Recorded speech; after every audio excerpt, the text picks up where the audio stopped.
Okay, welcome back. Episode 11. As you can tell, the sack is full. Okay, we got 4 balls here. Okay, a little cramped, but we're going to have a good episode here tonight. 2 familiar faces, bottom of your screen, Derek bottom left and Pico bottom right. Up at the top left next to me is joining us a friend of ours from high school, played baseball with him, whatever, Josh Koebel. He's going to help us with NHL when we get to it. But other than that, welcome to the sack. Glad to have you. Thanks, brother. Great to be here. So listen, Koebel was supposed to be with us last week. I don't really know what happened. I'm not going to put words in his mouth or anything like that. That's not what we do here. So I'm just going to give the floor to Koebel if he would like. Well, first and foremost, to the 3 other sackers in here, I definitely do apologize to you guys. Last week should have been my first episode on, but we're here tonight, and I want to take this time to apologize to each and every one of you on the pod and listening at home. I am sorry for not being here last week. Dinner with the mother-in-law. She was making some soup. It was cold at night. French onion soup. Had to go over. But now she knows I'm on the podcast, and anytime that we are recording, and if I'm invited back, she will not be making dinner that night, and we will definitely be recording. So shout out to everybody. I do apologize for not being here this week or last week, but we're here this week. I appreciate that, Kobe. I needed that. So yeah, I feel a lot better. I feel so. I'm glad I'm back in the good graces, fellas. Yeah, because I was flustered for a minute. Yeah, we mentioned it last time. Deej was kind of not having it. I was giving you, the benefit of the doubt. Deej was like this. Okay, so done. We're glad you're here, though. Come back. Well, no, he didn't. Just depends how you look at it. All right, forget all that. He's here, and we're getting into it. First things first, we're doing NHL. Okay, young season. We're about 12. 13 or 10, 11 games in, something like that. Yeah, very young season. But that's why Koebel is here, along with NFL and World Series that we're going to touch on later. He's here to help us get into NHL and give us some reactions of some storylines that have been going on. Obviously, all of us follow the Panthers. They've been underperforming. We will talk about them. But other than that, Koebel, what do you got for us on the Panthers, please? What isn't there to talk about with this team, man? Well, first off, our head coach that we hired after last year when we had an interim head coach because our original head coach from the start of the season had allegations come back and surface from 2010. We were high flying last year, scoring, upwards of 4 goals a game on average at home. And at home, we were scoring 5, 6 a night. And every game was electric and going back and forth with teams 6-5, 5-4, 5-3. And this year, it's just, we're still scoring goals, but not at the clip, and the team looks a little bit different than it was last year.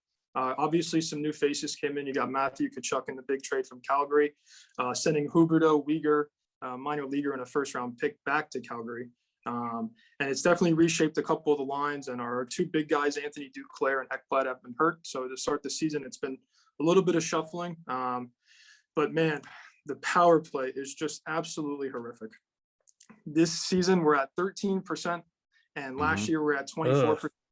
I know, yeah, it's been gross. They're too passive. Nobody's shooting the puck, and going back and forth with the power play and the penalty kill. I think we're bottom 5 in each. I think the penalty kill or the power play we're in third to last for the team that scored the most goals and won the President's Trophy last year. I know we got rid of Huberdeau, who had 114 assists or whatever his number was last year, but.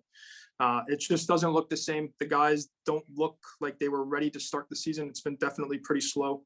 We have picked it up a little bit towards the end of this road trip here. We went 2-2, won last night, thank God, or else today would have been a little bit more aggravating to talk about them. But other than that, yeah, slow start for the guys, sitting in 6th place, I believe, right now, and just not looking too in the playoffs. Excuse me. In the playoffs, can't fully complain yet. Our record is still over 500, but every time we creep a little bit closer to 500, my pitchfork and my fire are getting a little bit closer to the arena. Start seeing some heads on spikes. They have a good homestand coming up, though, right? Yeah, 7 out of the next 8. So November will be a packed game. If you live in South Florida or you're traveling to Florida, definitely check out FLA Live Arena. Well, the many names that it's been recently, FLA Live Arena. There's been games where I've been at where there's less than 2,000 people. And the last couple of years, we've been getting, 15, 16,000. The stadium's been rocking.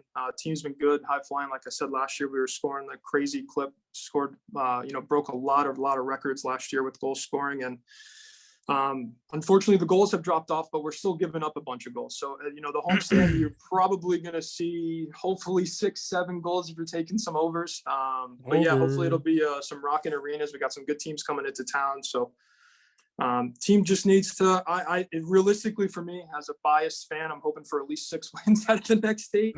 But we got some really big names coming into town. You got the Hurricanes up first on Wednesday. Then you got the Oilers, Connor McDavid, who I think is arguably going to go down as a top 3 to 5 player ever to play the game once all said and done.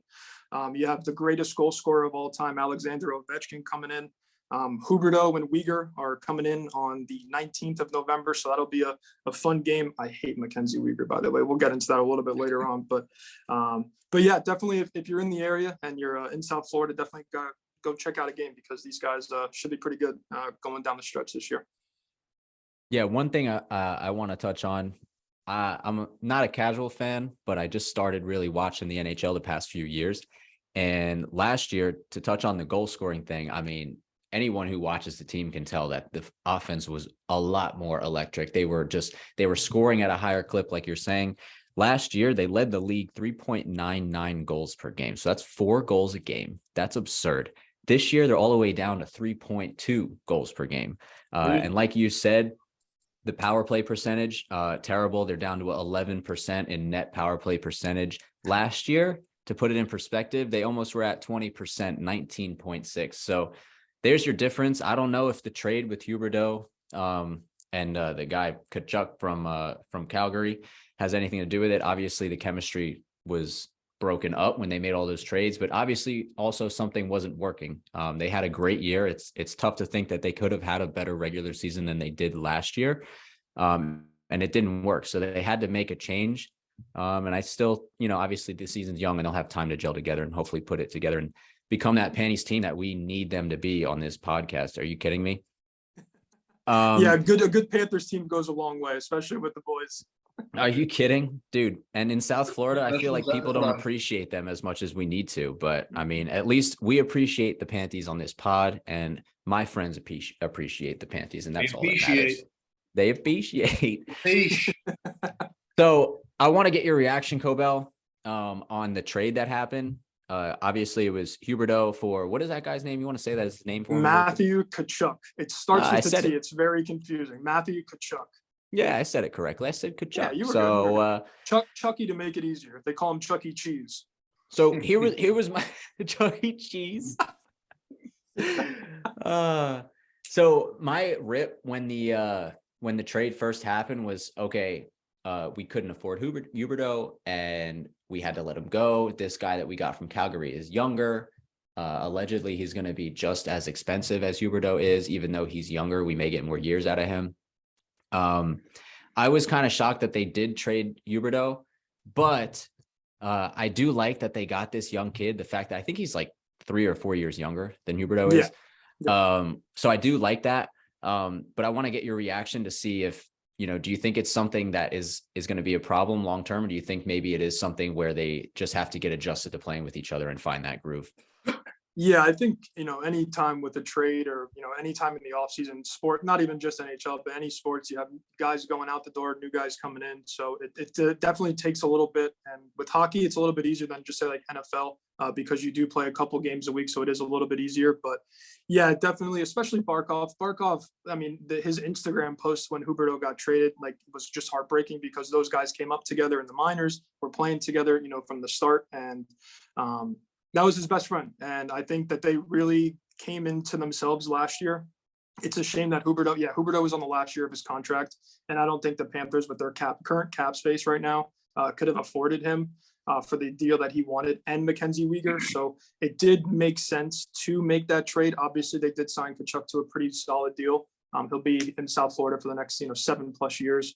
Making I think a 9.5 or 9.7, just a little bit under Barkov and Bobrovsky's $10 million a year. But yeah, what he brings is something that we definitely lacked last year. He is a gritty, all up in your face No bullshit from the refs, no bullshit from any other team. I don't know if you guys were watching the game on Saturday, but he took on the Kings goalie and 2 other players like in a scrum after the goalie saved it. So he's just going up to people's faces, and he did get a stupid suspension for being a dumbass. And after Quick, the Kings goalie made a save, he like stuck his stick in the mask, and he ended up getting a 2-game suspension, which is not what you want to see, obviously, as a hockey fan, but I do like the grittiness he brings aside from those Yes, sir. Some penalties. But yeah, the main difference between him and Huberdeau is a pass first guy. And that's where you see, his assist numbers the last 3 years have been climbing. I think he was up in the 80s, 90s. And then last year he broke the record for a left winger assist with 113, 114 assists. And he was incredible. Don't get me wrong. I love him. I miss him. I hope he, has a great rest of his career, not against the Panthers, obviously, but the other side of that is Tkachuk is a goal scorer. And he is our points leader this year, which obviously, you had to know about just because of his attitude. And he has a head down mentality, go to the net and, tip pucks, be dirty, push a guy out of the way for, a defender slap shot coming in. So he does lead the team right now, even though he is suspended or was suspended last night and will be suspended on Wednesday. In 12 games, he has 17 points with 5 goals and 12 assists. And I think he's really gelling with Barkov. They've been playing together on the first line. It's going to be interesting to see what happens when he does come back, because they had a good success last night with a couple of the shifted lines with him being suspended. So I think in the long run, the Panthers will be better off as long as they clean up some stuff on the defensive end. And that'll lead me into talking shit about Mackenzie Weegar. Mackenzie, if you're listening, I hate you. If you guys don't remember, game 2 in the Stanley Cup playoffs last year against the Lightning, we were tied with under 5 seconds left. 5 seconds. What could possibly go wrong? About to go into OT to hopefully tie the series up 1-1.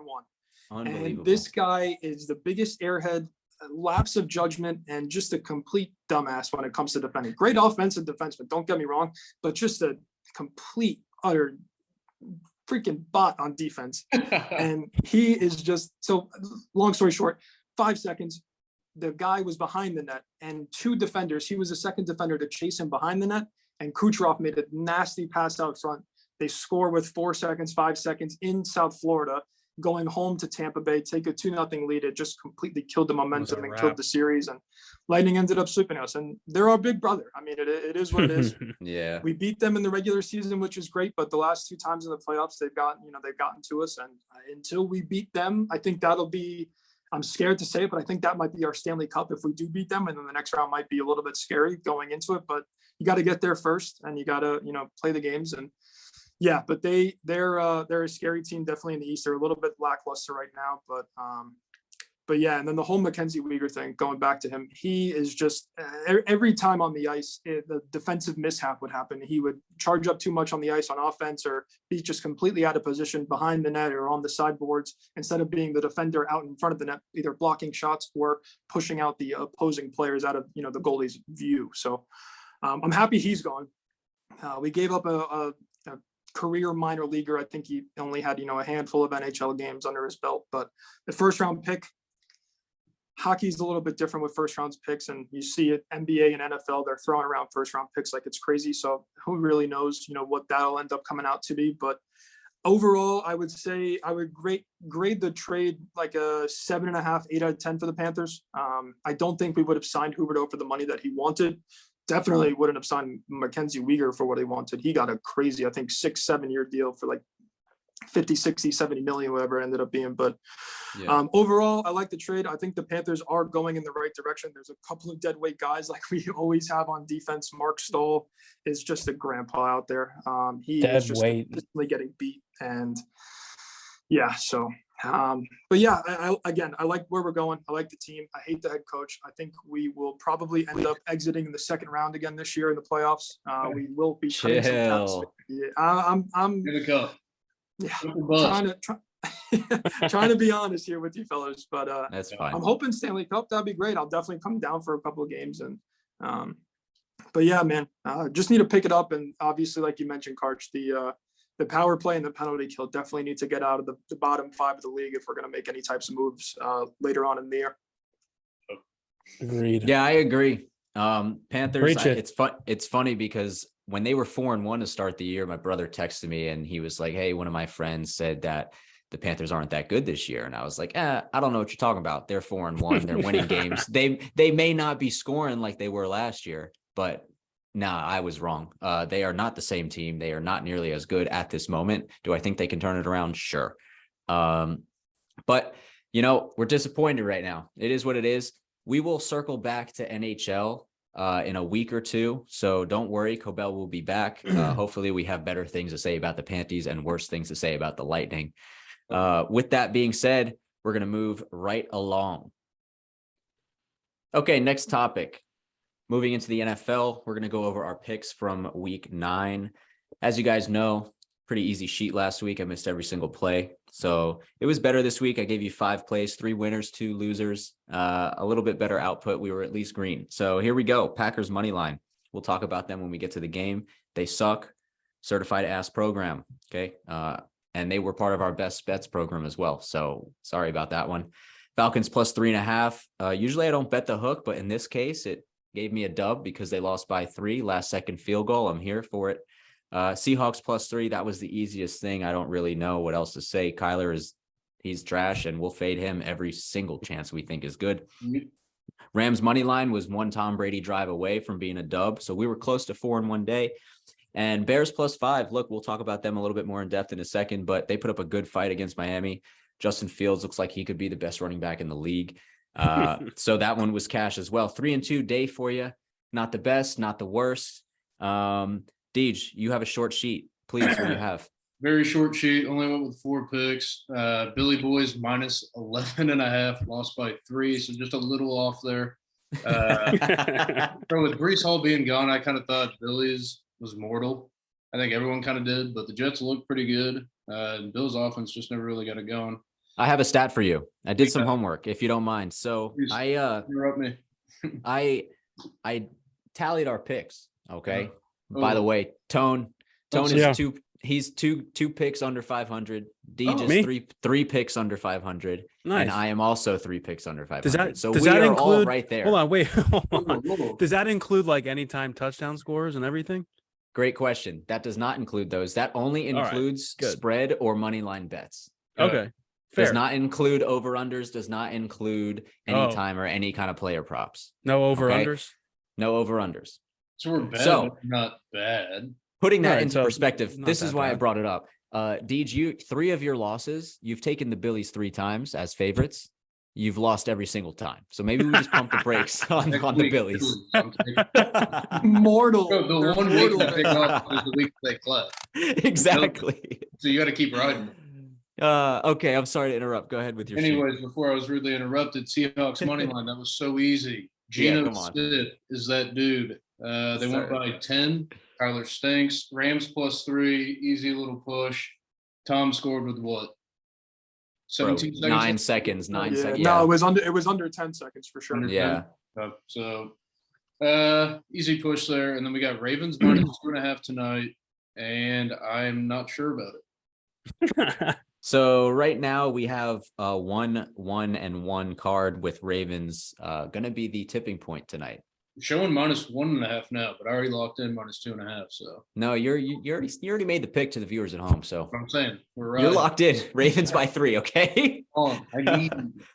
Tone, go ahead, please. I got one quick question for you. Oh, please. Does my record underneath 500 include my bitch ass teasers? No, it does not. All right. No, so your bitch ass teasers are safe. I'm probably All right. Cool. Well, I'm actually even on those throughout the year, so I think so your record's still the same. All right, so let me go through this card real quick. He was trying to scratch out more green. Patriots minus 6, mortal lock, my best bet of the week. That was cash. Sir. Minnesota and Washington. Tyler Heineke sucks. Or Taylor, bro, that guy. I picked him up in fantasy too. I was in there. That even worse. That guy fucking stinks. Heineken, I'm gonna call him like the beer. That shit's ass. Over 43.5. Did that get close? I don't even know what the score was of that game. Okay. We're a touchdown away, but at halftime it was like 7-0, so it wasn't looking too hot to begin with. Oh. So and then I had Lions plus 3.5 outright winner. So I have Great 2-1 on those plays. Bitch ass teasers went 1-1. I mean, the first one was just as stress free as you can get for the day. Bengals money line and Patriots plus 1.5. Yes. So that was probably the best bet I've ever put together in my entire life. And then this other one, Karch had me on the train, Falcons plus 10 because they got that dog in them. Come on. That was cash. And then somebody that we talked about, Karch, I'm adding this team. I'm starting my own blacklist, and this will be the first team I add on there. The Raiders, fuck them. I had them plus 6. They lost by 7. So we were 1 point away. You might as well count it as a win from being 2-0. Of course. On those teasers. And then my touchdown bets 0-3. Sorry. Yeah, so we're not gonna talk about those. Those are just like little sprinkles. So if you took like a little best bet of the week action, which you'd fucking slam, you're 2-1 on Lions, the best bets. Look, 2-1 on the best bets. Yeah, so it is what it is. But all in all, pretty good. Yeah, not the worst card. Gave you a handful of winners there. We're gonna hope to keep that momentum rolling into week 10. But before we do that, let's look at a few games from week 9 because they're actually, when you were looking at the slate, it looked kind of dead. But there were some intriguing games. Obviously, a lot of surprise upsets, surprise outcomes. First one we're going to talk about: Miami Dolphins and Chicago Bears. Let me give my rip on it, and then I'll hand it off to Tone. Okay. My rip, very easy. Dolphins, elite. Okay, they can compete with anyone offensively. I don't really care. They got Wilson. They got Bradley Chubb. I really like them. They scored 35 points with ease. They had 28 with like 10 minutes left in the third quarter, and I thought they were going to drop 40. I'm surprised they didn't. Ultimately, held on for a 3-point win. On the other side of that, Chicago, they didn't get the win, but man, they look really good. Justin Fields looks really good. And they're doing similar what the Falcons do. They're staying true to who they are and what they do well. They're just running you to death with the football. I think they got 4 straight games over 200 yards. Justin Fields, quarterback record for rushing yards with a $178 last week. So they look really good. I don't think they're going to make any noise in terms of playoffs, but you can't look at them anymore week to week and be like, oh, it's the Bears. We can just look over them because they'll beat you and they'll beat the shit out of you like they did to the Patriots. Tone, what do you got?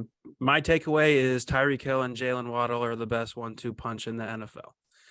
Because just like you said, they scored 35 with ease. I mean, those guys are unreal. I'm watching the tracker on ESPN as I'm driving, safely at the red light. I'm safely at the red light watching the tracking. Somebody's reading you the stats. And exactly. The passing arrow just goes like this the entire time. It's just like 40-yard pass, 30-yard pass. Tyreek Hill, like they don't do anything else besides throw the ball downfield. So it's exciting. I think they can, as Karch said, compete with like anybody in the league on any given day. So another takeaway, I'm glad that I picked up Justin Fields in fantasy before this game took place, because that would have been somebody I probably wouldn't have gotten on the waiver wire. And I have Lamar Jackson on a bye next week. So that's my second takeaway. Nice. Very nice. Okay, next game we got Green Bay and Detroit. Look, I'll talk about it real quick. Green Bay was my best bet that lost on our sheet of 3 bets. They're just not good, dude. Like nothing about them is good. And Aaron Rodgers wants to blame his wide receivers up until this point. If you watch the game, this was not on the wide receivers. This was on Aaron Rodgers being trash quarterback. Okay. So they have a lot of issues. Aaron Rodgers does look a little old, dare I say, and he has no help at the receiver position.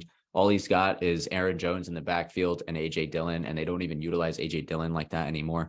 So he's got one viable skill player, no weapons outside. They're in trouble. The Vikings are taking off. I don't think they're going to catch them. No. They're fighting an uphill battle even to try and get into the playoffs. Tone. The Bears are better than they are. I agree. I think the Bears are the number 1 contender if we're talking in those terms for the Vikings. Yeah, I think that they would give them a much better game than Green Bay would, for sure. I agree. But I'll pass it to one of these lovely looking gentlemen who look like they want to say something. Bro, I just keep giving. Every time I look at Koebel, I keep forgetting that he has his glasses in front of his sun juice. So I just keep. I can't see I without. didn't even realize that. Yeah. Me either. I just keep giggling. You could see it better from the side. There you go. Oh god. Let me jump in on Aaron Rodgers really quick. Please Either do, he's completely please. drugged out, or he wants to be the Jeopardy host so bad, and he's giving another crack at it because he looks lost. And I saw a clip on Twitter today. He had Robert Tonyan open for a touchdown and ended up throwing the ball like 6 rows into the stands instead of getting a touchdown. It was almost like he bet on the Lions. It was crazy. He's just not seeing it, bro. He looks whack out there. The Green Bay offense is whack. They are tanking. I think they lost 5 straight, which is like the first or second time in a long time that Aaron Rodgers has that in his career. 5 in a row. They're tanking, dude. So we're going to move right along. Next game. And another interesting outcome. Okay. New York Jets 20-17 over the Buffalo Bills.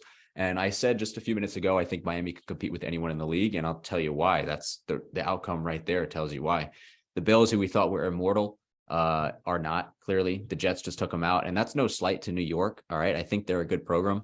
We were talking about on a couple episodes ago how even though Breece Hall got hurt, we thought that the move getting James Robinson showed that they were still trying to win it. They were showing their guys and everyone, their fans, that they were still trying to be competitive.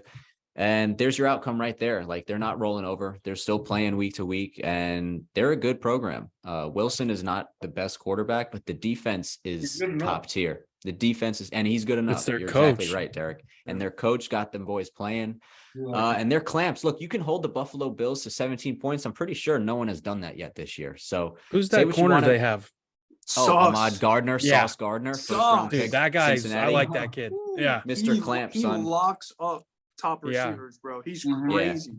It's an easy lockdown. So, and when you can take out the top receiver of the opposing offense that easily, it frees you up to do a lot of other stuff in terms of blitz packages and disguising your blitzes at the line of scrimmage. So the Jets are good. The Jets are here to stay, and we'll keep tracking them throughout the rest of the year. Next game we're going to go to real quick, Minnesota Vikings. Kirk Cousins beats his old team, first time returning to Washington, 120-17. You like that? Did you guys see the video? Yes, with the chains, with the chains and all the. Oh my gosh, dude! Come on. He's the best 1 o'clock quarterback to ever live, and he's a complete 180 in prime time. Yeah, ridiculous.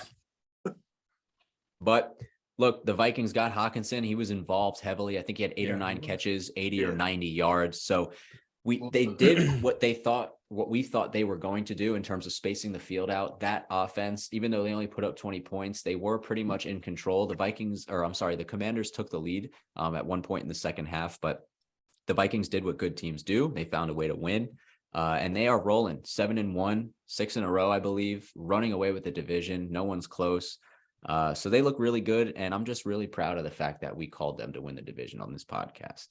So moving right along, next game, Tom Brady against the Rams. I obviously picked the Rams money line. It was looking great. I had them as the last leg in a 3-teamer, so that was kind of pain for me.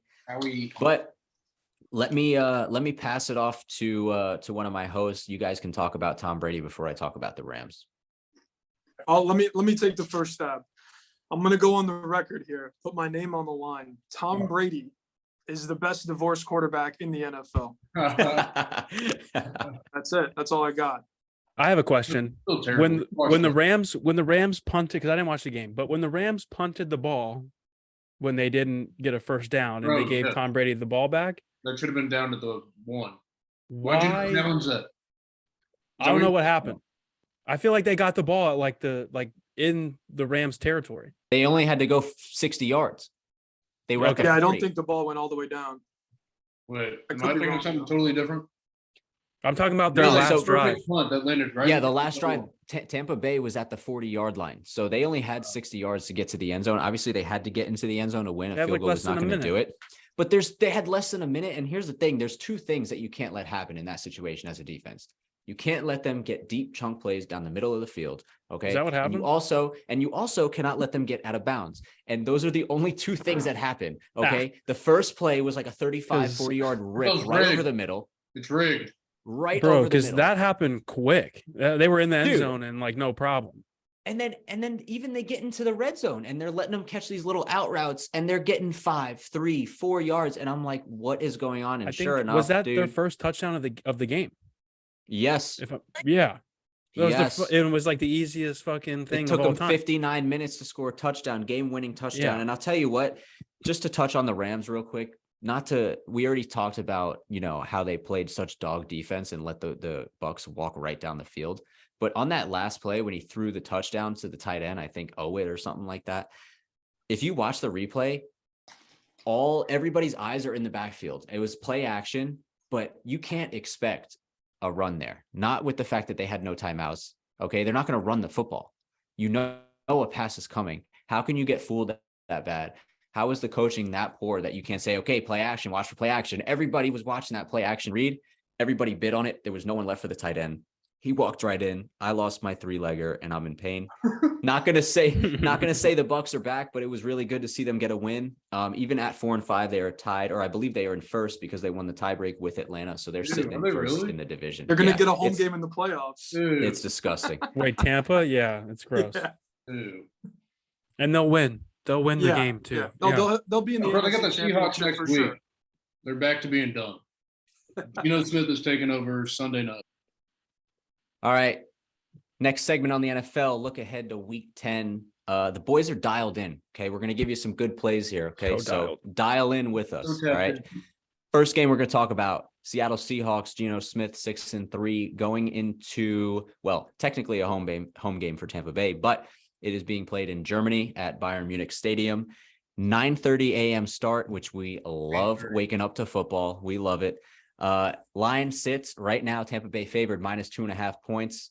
Deej, what do you got on it? Bro, this is very easy. So when you ran off to the bathroom because you had a sketchy fart and you had to go poop, the boys and I were talking. Okay. So Koebel and Tone love the Bucs. Koebel gave us the point. Giselle is German. It's being played in Germany. So he's saying he's going to take it to the Germans. But I say we fade the Germans. He's also 65 years old. He is jet lagged. He is playing at 8:30 in the morning. Why the fuck would you take him? Take Geno Smith money line. Okay. Older people wake up earlier. Yeah, but he's so tired. It's not 9:30 in Germany. Well, that's also true. Body's gonna feel it's 9:30 here. Wait, what time is it in Germany? They're 6 hours behind or ahead of us, so it's 3. It's like be way too midday. No. You can't get me off that. But yeah, that's what we're on. Yeah, I like the Bucs. I don't bet against Tom Brady. I don't do it. It's that simple fact alone. Geno Smith.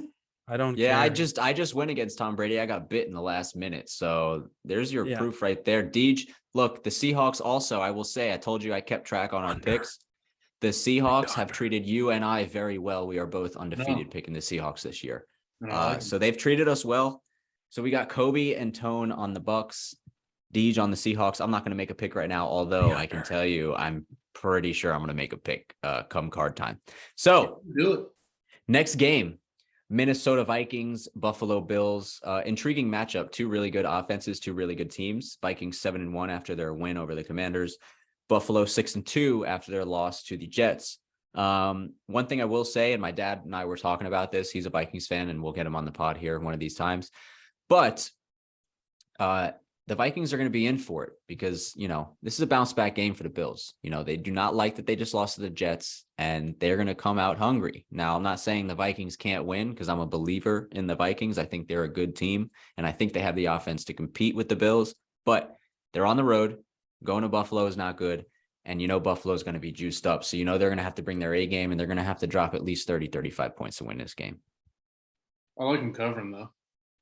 Yeah, 6.5. That's fair. That's fair. Tony, you got anything?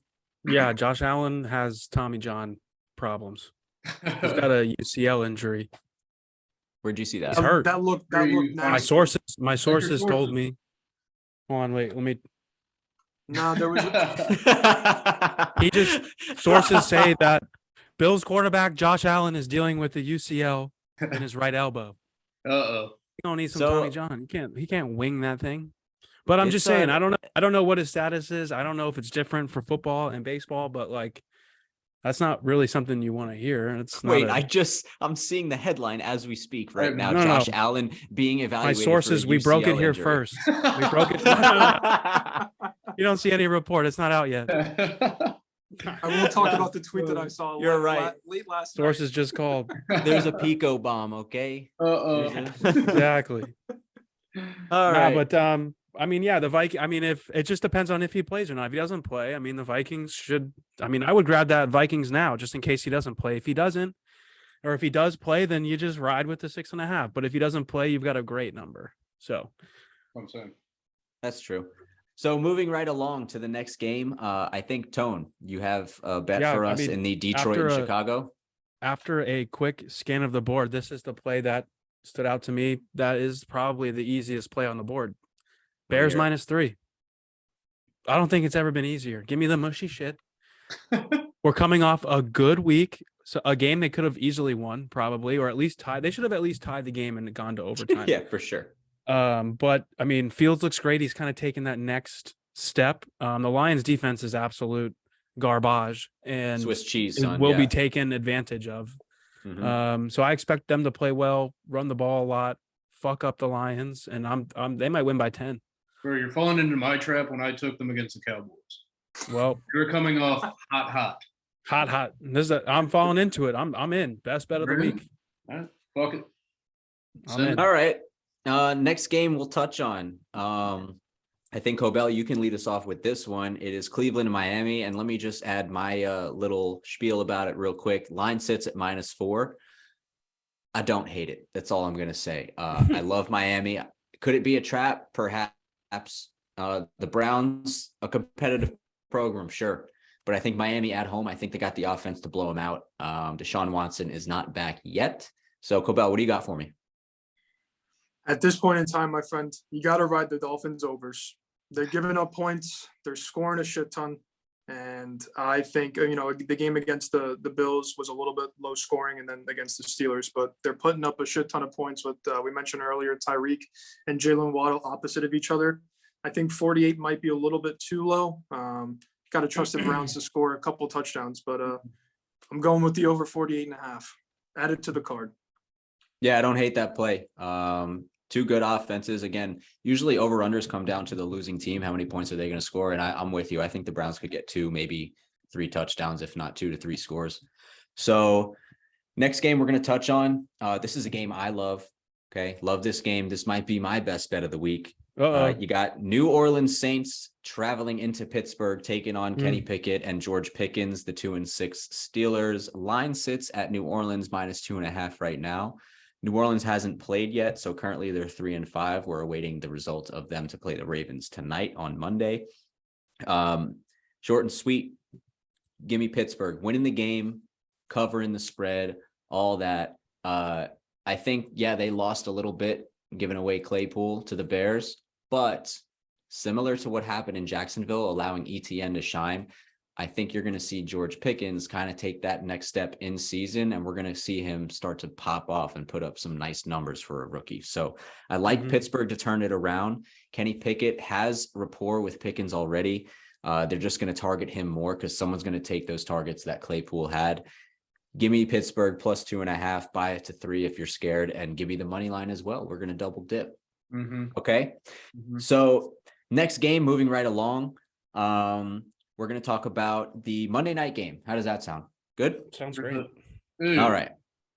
Washington and Philadelphia. Yeah, it sounds bad on paper. But Washington 11 points. Monday night game. The over-under could be a good play. Yeah, it could be a good play. I don't know if I have a feel yet on the spread. Obviously, I like the Eagles to win this game. There really is no way that they should lose. However, sitting at 8-0, you would think they're due for a loss at some point, but we've been saying that for a month now. So I don't know if they're going to lose. They definitely shouldn't lose this game. Let me just say one thing. Devontae Smith has gotten lost on this offense. He had one good week, which is why I'm going to start him in fantasy, because he had one good week this year against the Commanders back in like week 2 or 3, popped off for like 160 yards, 2 touchdowns. So although I've started him the past 2 or 3 weeks when he's been held under 50 receiving yards, and 5 out of his 8 starts this year, he's been held under 50 receiving yards. I'm sliding him into the lineup. If you have him, I still don't think you may not have a better option. So give him one last chance on primetime Monday night to get you the dub in fantasy. But other than that, I don't know why they're not using him. AJ Brown is still Where's making A.J. plays Brown? with right, but doesn't that mean Devontae Smith is supposed to be open too? And I get if AJ Brown is open, you're going to throw him the ball, but how is he not even getting targets? Like his target share is not even there, and that's what I'm really concerned about too. AJ's just been too nice. Keep going after him.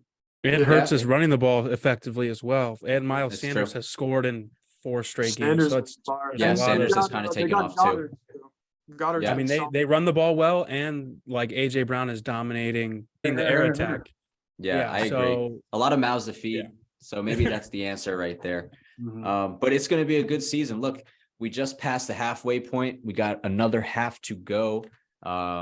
And we're going to do another recap. We'll give you guys another rankings in probably another 3 weeks, because I think it's going to shift a little bit more since a couple of weeks ago when we did it. Bitch ass so that being alert. said, bitch ass teaser alert. It is time for Tone's bitch ass teaser of the week. It was constructed carefully. It was constructed with TLC. Okay. And if you don't take it, you're an idiot. Go ahead. All right, well, this thing is going to smack. All right. I'm not scared. I'm not scared. I'm a little worried. I'm not scared. I'm worried. I'm not scared. Here we go. All right. Off a bye. Cards, you might like this. Off a bye. You're going to get, you're going to grab, you don't need 7 points this week, people. In the past, I've done 7 points. This week, I already know where we're going. Let me hear. You only need 6, people. Here we go. Off a bye. Home game. Teams, looking to take that next step. Maybe compete for a division title if things go well. Karch has got his ear. Here we go. Giants. They're -6.5. Grab them in the teaser. -0.5 point, basically to win the game. You got your money line. Sir. There you go. There you All go. Right. Second team. I believe in second chances. I'm gonna unblacklist this team. Raiders? Oh, No. In the same episode that I blacklisted them, I'm now coming back. I'm giving them a second chance, and I'll tell you why. Look, it's Raiders -6. You grab the 6 points, money line. I'll tell you why. The Colts have been a absolute mess. They have Jeff Saturday at home now, though. I don't care. It's his first NFL. I don't care. Until they prove me wrong, I will bet against him. It just so happens that they're playing the Raiders this week. I would take any team that they were playing. It just so happens to be the team I blacklisted about 35 minutes ago. So, Giants, Raiders, not hard. Here we go. Money lines to win the game, both. So that's my teaser for the week. Here's my take on it, Tone. Terrible. I love it. No, I love it. And the first leg I absolutely love, because my gut rip on the Giants-Texans game is, the Giants are coming off a bye. They're at home. Texans are dog water. I liked the Texans to cover this past week against Philadelphia, and they did. I like them to cover again, although I am pretty confident in the Giants going to pull this win out, but I don't think they're going to win by 7 points. So I love that. Teaser's looking good. I'm riding again, just like I did when it was Giants and Dolphins a few weeks ago. And there you have it. Free money. We're just dishing out free money. And if second you guys chances, don't take baby. it, what it is. Believe in the second chance. They were just blacklisted. You can't unblacklist a blacklisted team in the same We're episode. giving a second chance. Everybody deserves a second chance. I will never bet on the Raiders ever again. Fair. You can put that in writing. Sign unless they play the Texans. At home. All right, last segment, guys, and then we'll wrap this banger up. Unfortunately, it's with a heavy heart that I report to you guys that the Houston Astros have won the World Series. They beat the hottest team in baseball, Philadelphia Phillies, in 6 games, won it 4-2. Game 6 was decided in the 6th inning when the Phillies were down, or the Phillies were winning rather 1-0. Jordan Alvarez comes up and just cranks a 3-run rocket to center field. And I'll tell you what, I hate the Astros. And there's a few silver linings in this that them winning this World Series. Number one, okay, I think we all can agree that we're happy for Dusty Baker that he finally got his World Series. Now, him and his latex gloves can fuck right off, sitting there in the dugout with those gloves on. I have no idea what he's doing with that. Take that shit off. It's so stupid. Unless you're changing them every inning, you're getting them mad dirty, dude. It's just eyewash. Take them off, bro. It's all good. Next point I want to make. I'm happy that they won and Correa is not there, because I really don't like Carlos Correa. So the fact that he's not there and they won without him, that brings me a little bit of joy. And In fact, his replacement won World Series MVP. Who I hate So maybe more. I maybe hate that kid more than I hate Carlos Correa.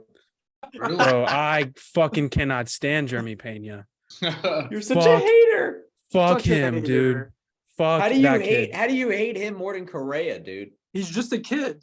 He I know. sucks. Fuck him. He always does what you don't want him to do when he's doing things. It's fucked up. Every time I was like, all right, we just got to get this kid out. We just got to get around this kid. Base hit, home run, fucking dude, diving, jumping up. It just seemed like the Phillies were like this short on like everything. Like balls hit to the outfield on the track. Like in Philly, fucking McCormick caught the ball like on the wall. Alvarez, before he hit the home run, caught a ball at the wall. Pena jumped and caught a ball in one of the games that was like, Yeah. it looked like it was 5 feet over his head. So if the roof was closed, though, if the roof was closed, there you go. And Close then you the got roof. damn roof, man. even Trey Mancini with like his little pick at first base, like late in the game. Like in the that ninth shit. inning, what do you mean? It was in the ninth inning. It was the last out of the game. Yeah, the last That was out. perfect. It was one of them. perfect placement. Yeah. So It was I fucked. mean, I hate Houston. I'm glad they won They're for so those good, two though. reasons that I laid out. They are so good. But I still really The hate them. bullpen. I don't respect that organization whatsoever. America is in pain right now that they won, except for Houston, Texas. Anybody have anything before we close? I have a this trend. up? I have a trend. I won also silver lining. I don't know if you mentioned it, but the last 2 times the Phillies had won the World Series, our economy had gone into a recession. So I'm just throwing that out there. We're back. That's So true. So we should be We're all right. back. Sleeping Should be okay. to the promised land. We should be all right. All right. Hey, boys, listen, another good one. Always, I appreciate you guys coming on with me, Koebel. It was a blast. We'll carve out some more time for NHL next time. Hopefully we have some Follow better us on things, like I TikTok. said, to say. Oh, how could I forget? We're new to TikTok, okay? At Talkin Brand Balls new. Pod. Give us a follow on there. Still And figuring things also out. another housekeeping note. One last housekeeping note. Our giveaway is going live tonight. Okay. Wait, I mentioned bang. it last week. Tonight. We're dropping it tonight, which is We're clipping this. Monday. Yeah. November 7th. All right. It's dropping tonight. You have to tag somebody. You got to make sure we're following on Instagram, on TikTok, and comment with your buddy or pal's handle. So we're going to pick 2 winners. You're going to get a sticker. Okay. You can put it on a water bottle. You put it on a computer, put it on wherever you Put it on want. your car. Put it on your car. Put it on your car. So you have until Friday at midnight. We are closing it Friday at midnight. Best of luck to everyone. Spread the word. I'm trying to take this thing to the moon, and I need a little bit more exposure from you guys at home. So I would appreciate it. And again, to my co-hosts, thank you very much. And we're signing off once again from the SAC. Thank you. See ya.